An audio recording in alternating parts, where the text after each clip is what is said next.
मराठी भाषा बनाम हिंदी विवाद, राजनीति गरमाए, मराठा समीकरण ने किया मोर्चे का ऐलान। आप देख रहे हैं सतर्क पुलिस टाइम्स। मीरा रोड 7 जुलाई। मराठी भाषा बनाम हिंदी भाषा विवाद ने मीरा भायंदर की सियासत को गरमा दिया है। आज मराठा समीकरण के बैनर तले कांग्रेस, एनसीपी, मनसे समेत कई मराठी संगठनों ने एक संयुक्त प्रेस कॉन्फ्रेंस की। इस दौरान सभी नेताओं ने एक स्वर में कहा कि यह अब केवल भाषा का नहीं, बल्कि मराठी अस्मिता का सवाल है। इस पूरे विवाद की शुरुआत मीरा रोड स्थित बालाजी होटल के पास जोधपुर मिठाई वाले पर मनसे कार्यकर्ताओं द्वारा दुकान मालिक से कथित मारपीट से हुई। ये घटना भाषा विवाद के चलते सामने आई थी, जब दुकानदार द्वारा मराठी में बात न करने पर विवाद बढ़ा। मनसे के नेता अविनाश जाधव ने प्रेस से बात करते हुए खुलासा किया कि मीरा भायंदर, वसई विरार पुलिस कमिश्नरेट के अंतर्गत नया नगर पुलिस स्टेशन के सीनियर अधिकारियों ने उन्हें तड़ीपार का नोटिस थमा दिया है। साथ ही मोर्चा न निकालने की चेतावनी भी दी गई है। लेकिन मराठा समीकरण के नेताओं का कहना है कि वे पीछे हटने वाले नहीं हैं। उन्होंने स्पष्ट किया कि ग्रेटर देन हमारा मोर्चा तय समय पर, यानी कल सुबह 10 बजे बालाजी होटल से एमटीएस बस डिपो तक निकलेगा। ये सवाल अब केवल भाषा का नहीं, बल्कि हमारी मराठी एकजुट का है। हमें किसी का डर नहीं। अब बड़ा सवाल यह उठता है कि क्या मराठी भाषा को एक सुनियोजित तरीके से राजनीतिक मुद्दा बनाया जा रहा है? क्या ये विवाद आम नागरिकों के बीच दरार पैदा करने की राजनीति है? मीरा भायंदर में भाषा की सियासत दिन ब दिन गर्माती जा रही है। आने वाले समय में इस मुद्दे का राजनीतिक और सामाजिक प्रभाव और भी गहरा हो सकता है। मीरा भाईंदरमध्ये मराठी माणसाची एकजूट गरजेची आहे। त्यासाठी मराठी एकीकरण समितीने सर्व राजकीय पक्ष संस्था यांच्या माध्यमातून भूमिका घेतली आहे। त्यांना एकजूट करायचा प्रयत्न आम्ही करतो आहोत, कारण आम्ही मराठी समाज बहुसंख्येने या शहरामध्ये आहोत। तो विभागलेला आहे आणि पोलिसांशी जास्त संपर्क असतो, तो परप्रांतीयचा संपर्क असतो। त्यामुळे पोलिसांना देखील वाटतं की या ठिकाणी मराठी माणसं कमी लोकसंख्येने आहेत, कारण त्यांचा संपर्क बाहेरच्या लोकांशी जास्त आहे। तर त्यांना असं वाटतं की हे शहर परप्रांतीयाचं आहे, पण तसं कुठेही नाही आहे। त्यामुळे आपण 8 जुलै रोजी या शहरामध्ये मराठी एकजूट दिसली पाहिजे, मराठी अस्मिता दिसली पाहिजे, मराठी माणसं जागरूक आहेत, मराठी माणसाचं रक्त गोठलं नाही आहे हे दाखवण्यासाठी आम्ही 8 जुलै मंगळवार रोजी सकाळी 10 वाजता बालाजी हॉटेल या ठिकाणाहून मोर्चा थेट मीरा रोड स्थानकापर्यंत नेणार आहोत।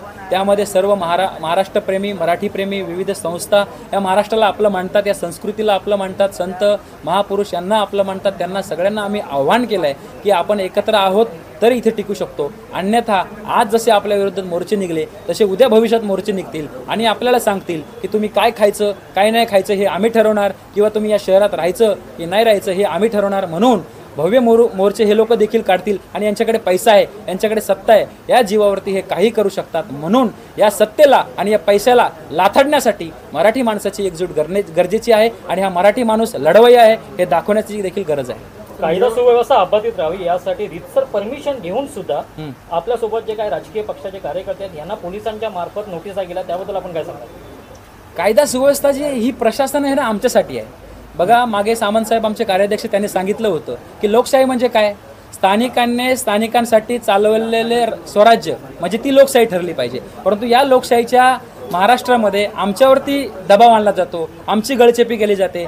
आज ज्या दिवशी मोर्चे निघाले त्या दिवशी त्यांना नोटीस का नाही दिले हा प्रश्न माझा आहे। मी गृहमंत्र्याला प्रश्न विचारतो, माननीय देवेंद्र फडणवीस गृहमंत्री यांना प्रश्न विचारतो। मीरा भाईंदर शहरामध्ये हजारोंनी जे मोर्चे निघाले त्यामध्ये मराठी भाषेच्या विरोधात बोललं गेलं, त्यावेळेस आपलं हे जे पोलीस प्रशासन आहे कुठे होतं, आपला गोपनीय विभाग कुठे होता? आज आम्ही जर एखादी गोष्ट करायचं म्हटलं तर तुम्ही नोटिसा कशा काय द्यायला लागल्या? आणि आमच्या लोकशाहीने आम्हाला अधिकार दिलाय, आमच्या भाषेसाठी, आमच्या राज्यासाठी लढलं पाहिजे आणि तो आवाज आम्ही मांडला पाहिजे। म्हणून हा मोर्चा आम्ही काढणार आहोत। परंतु आम्ही पोलिसांनी त्यावेळेस कुठलीही कारवाई केली नाही याचा देखील आम्ही निषेध व्यक्त केलेला आहे। मीरा रोड स्थानक या ठिकाणी आम्ही जाणार आहोत। शांततेचा आमचा मोर्चा आहे। सर्वात प्रथम आम्ही मराठी हे सौजन्याची भूमिका घेणारे आहोत, म्हणून तर परप्रांतीय आमच्या राज्यात राहू शकले। आज जर आम्ही उग्र असतो, आमची भाषा जर त्यांच्यावर लादली असली तर ते इथे राहू शकले नसते, धंदे उभारू शकले नसते। हा 8 तारखेचा मोर्चा शांतिप्रिय मोर्चा असणार आहे। मीरा रोड स्थानकापर्यंत शांतपणे चालणार आहे आणि त्या ठिकाणी जाऊन आम्ही आमचं म्हणणं प्रशासनासमोर मांडणार आहोत। सर, एक शेवटचा प्रश्न, अद्याप पोलीस प्रशासनाकडून तुम्हाला परमिशन मिळाली नाहीये, तर उद्या मोर्चा निघणार का? हो, परमिशनची काय गरज आहे? पोलिसांना आम्ही कायदेशीर पत्र दिलेलं आहे, आमचे म्हणणं मांडलेलं आहे। याला परमिशन आम्हाला लोकशाहीने अधिकार दिला आहे आमचं म्हणणं मांडण्याचं, त्यामुळे आम्हाला कुठलं प्रशासन थांबवू शकत नाही. पोलीस प्रशासनाला विनंती आहे की या आंदोलनाला गालबोट लावू देऊ नका, ही तुमची जबाबदारी आहे. शहर कायदा सुव्यवस्थेचा ठेवलं पाहिजे, ही तुमची जबाबदारी आहे. उद्या मोर्चा जो आहे शांतिप्रिय निघाला पाहिजे, ही तुमची जबाबदारी आहे. मराठी म्हणून आम्ही एक होतोय, तुमची साथ त्या ठिकाणी लाभली पाहिजे. मीरा भाईंदरच्या जनतेला काय आव्हान करा? मी मराठी एकीकरण समिती आणि माझे सर्व या ठिकाणी मराठी पक्षातील सहकारी यांच्या माध्यमातून मीरा भाईंदरमधील मराठी जनतेला, महाराष्ट्रप्रेमी जनतेला आवाहन करतोय की उद्या तुम्ही या महाराष्ट्राच्या अस्मितेसाठी, आपल्या हक्कासाठी, आपल्या अस्तित्वासाठी एकत्र आलं पाहिजे आणि बहुसंख्येने त्या ठिकाणी बालाजी हॉटेल या ठिकाणी 10 वाजता उपस्थित राहावं. मराठी भाषिकांसाठी मीरा भाईंदर शहरामध्ये मोठा मोर्चा निघणार आहे, त्याबद्दल आपण काय सांगाल? मला असं वाटतं की या मोर्चाला मीरा भाईंदरमधल्या प्रत्येक मराठी माणसाने उपस्थित राहिलं पाहिजे.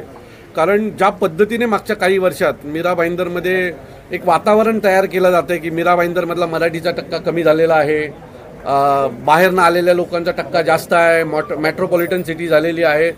सो या सगळ्या प्रश्नाला उत्तरं द्यायची असतील तर आपण मीरा भाईंदरमध्ये किती आहोत हे दाखवण्यासाठी मीरा भाईंदरमधल्या प्रत्येक मराठी माणसांनी या मोर्चाला उपस्थित राहिलं पाहिजे. खरं तर फक्त मराठी माणसांनी नाही तर मराठीला मानणारे, मराठीवर प्रेम करणारे. कारण काही ठिकाणी असं आहे की 3-3, 4-4 पिढ्या मागच्या 50-50 वर्ष लोक मीरा भाईंदर असतील किंवा या परिसरात राहतात, तर ते आता स्वतःला मराठी मानतात. त्यांना मराठीवर प्रेम आहे, मराठीचा आदर आहे. अशा प्रत्येकाने या मोर्चात आलं पाहिजे. खरं तर एक घाणेरडं राजकारण केलं गेलं आणि या राजकारणात मराठी माणसाला ताकद दाखवण्याचा प्रयत्न काही लोकांनी करण्याचा प्रयत्न केला. त्यांची जी ताकद दाखवण्याचा प्रयत्न केला ना, तोच आम्हाला हाणून पाडायचा आहे. आणि त्याच्यासाठी मराठी एकीकरण समिती असेल आणि बाकीच्या सगळ्याच संस्था असतील, सगळेच पक्ष असतील, आम्ही सगळे एकत्र मिळून उद्याच्या मोर्चाचं आयोजन केलेलं आहे. रीतसर परमिशन घेऊन सुद्धा मनसेच्या कार्यकर्त्यांना पोलिसांकडे नोटिसा गेल्या, त्याबद्दल आपण काय सांगा? मला वाटतं की ज्या वेळेला एखादं आंदोलन होतं त्यावेळेला पोलीस प्रशासन त्यांचं काम करतं, बरोबर आहे. सो पोलिसांना त्यांचं काम करू द्या, आम्ही आमचं काम करू. नोटिसांना मी मगाशी म्हटलं तसं आम्ही भाषेला, मराठीला आमची आई मानतो आणि ज्या वेळेला आमच्या भाषेवर येतं, आमच्या आईवर येतं, त्यावेळेला आम्ही नोटिसांना घाबरत नाही. सर, आप लोगों को पुलिस द्वारा नोटिस दिया गया है कल के मोर्चे के संबंध में, तो कल क्या मोर्चा होगा जो आप लोगों ने कॉल किया था? 100% यात काय प्रश्नच नाही. आंदोलन उद्याचा जो मोर्चा आहे तो होणारच आणि मराठी माणसासाठी आहे. अशा नोटिसा भरपूर आम्हाला मिळालेल्या आहेत, पण ह्या नोटिसाला आम्ही घाबरणार नाही. जरी परवानगी नाकारली असली तरी हा मोर्चा तेवढ्याच ताकदीने होणार, कारण हा मराठी माणसाच्या अस्तित्वाचा प्रश्न आहे. कितने लोग इस मोर्चे में शामिल होने वाले हैं? भूतो ना भविष्यात, तुम्ही बघालच. मी सांगण्यापेक्षा तुम्हाला उद्या कळेलच. या मोर्चाची सुरुवात कुठून कशा प्रकारे? मीरा रोड बालाजी हॉटेल जिथून सुरुवात झाली, ह्या वादाला जिथून सुरुवात झाली तिथूनच आम्ही त्या मोर्चा काढणार आहे आणि तिथून शहीद मेजर कौस्तुभ राणे यांच्या स्मारकाजवळ ती समाप्ती होईल. पोपले सर, तुम्ही काय सांगणार हा विषयामध्ये? इकडचे मंत्री असतील, आमदार असतील, सरकार असेल, काल तुम्ही पाहिलं असेल आशिष शेलारांनी एक चुकीच्या पद्धतीने स्टेटमेंट दिली. पहलगामबरोबर आमच्या आंदोलनात बरोबर तुलना केली. पहलगामचे आजपर्यंत केंद्र सरकार असेल, राज्य सरकार असेल, यांनी अजून आरोपी पकडले नाही. ज्या 28 लोकांचे बळी गेले अशा आतंकवाद्यांना आजपर्यंत पकडलं नाही. उगाच नाही तेच आम्ही हे केलं ते केलं सांगून आमची तुलना करतायत. त्या आशिष शेलारांना सांगायचं आहे की असे तुम्ही तुलना करून लोकांमध्ये संभ्रम निर्माण करू नका. कुठेतरी मराठी भाषेसाठी, मराठी माणसांसाठी, मराठीच्या माणसांच्या अस्मितेसाठी आज महाराष्ट्र नवनिर्माण असेल किंवा सर्व पक्षीय असतील, आज मोर्चा निघणार आहे आणि हा मोर्चा कुठेतरी कमी करण्याचा प्रयत्न करत आहेत. आमदार, मंत्री आणि राज्य सरकार हे कुठेतरी CP DCP यांच्यावर दबाव टाकून इकडचे पदाधिकारी असतील, कार्यकर्ते असतील, त्यांना धरपकड, नोटीस देण्याचं काम करत आहेत. पण या नोटिसीला आम्ही घाबरत नाही. ह्याच्या पूर्वीची जे आंदोलनं पाहिली असतील, तुम्ही टोलनाक्याचे आंदोलन असतील, रेल्वे भरतीचं आंदोलन असेल, मराठी पाटीचं आंदोलन असेल, त्यावेळेला आम्ही रात्री भूमिगत होऊन दुसऱ्याशी सकाळी आंदोलनाला उपस्थित होतो आणि ते आंदोलनं यशस्वी केलेली आहेत. उसके बाद भी मनसे पदाधिकारी आंदोलन करेंगे क्या कहेंगे आप? आपण सगळे महाराष्ट्रात राहतो आणि महाराष्ट्राची जी भूमी आहे त्या भूमीने मागच्या अनेक वर्षात महाराष्ट्राच्या बाहेरून आलेल्या सर्व व्यक्तींना सामावून घेतलं आहे. ते महाराष्ट्राच्या लोकांमध्ये, मराठी माणसांमध्ये एक जो गुणधर्म आहे की सगळ्यांना सामावून घ्यायचं आणि सगळ्यांबरोबर चालायचं. आज जो काही विषय झालेला आहे, मराठी भाषेचा अपमान करायला लोक निघाली आहेत. मराठी भाषेबद्दल त्यांच्याकडे आस्था राहिलेली नाही आहे, मराठी माणसाबद्दल आस्था राहिलेली नाही आहे. अशा लोकांच्या विरोधात जो मराठीचा अपमान करतो आहे, जो महाराष्ट्राचा अपमान करतो आहे, जो मराठी भाषेला मानत नाही आहे, जो मराठी भाषेवरती कुरघोडी करायला तयार आहे, त्यांच्या विरोधातला हा मोर्चा उद्या होणार आणि होणारच. कालपासून आणि आत्तापर्यंत आता थोड्या क्षणापुरती सिनियर येऊन गेले. दबावतंत्र खूप मोठं आहे की काहीही करून तुम्ही मोर्चा काढू नये. पण एवढीच एक माझ्या सर्व मीरा भाईंदर नसेल अख्ख्या मुंबईतील महाराष्ट्रातील जनतेला विनंती करेन, आजचा जो उद्याचा होणारा जो मोर्चा आहे तो होणारच.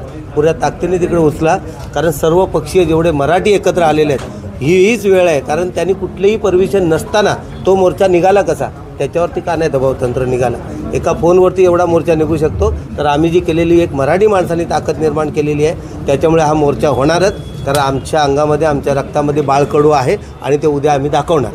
कालचे ते जे गुजराती समाज आहे, मारवाडी समाज आहे, 20-25 वर्ष अगोदर इथे येऊन कमावलेत, धमावलेत, घरी पैसे पाठवलेत गावाला. यांनी मराठी माणसाला महाराष्ट्रामध्ये मोर्चा काढायला त्यांची परमिशन लागते. त्याने विदाऊट परमिशन मोर्चा काढलेला आहे ताकद दाखवण्यासाठी. मराठीची ताकद आजमावू नका, तुम्हाला मराठीची ताकद तो त्या उद्याच्या दिवसाला तुम्हाला दिसणार ती.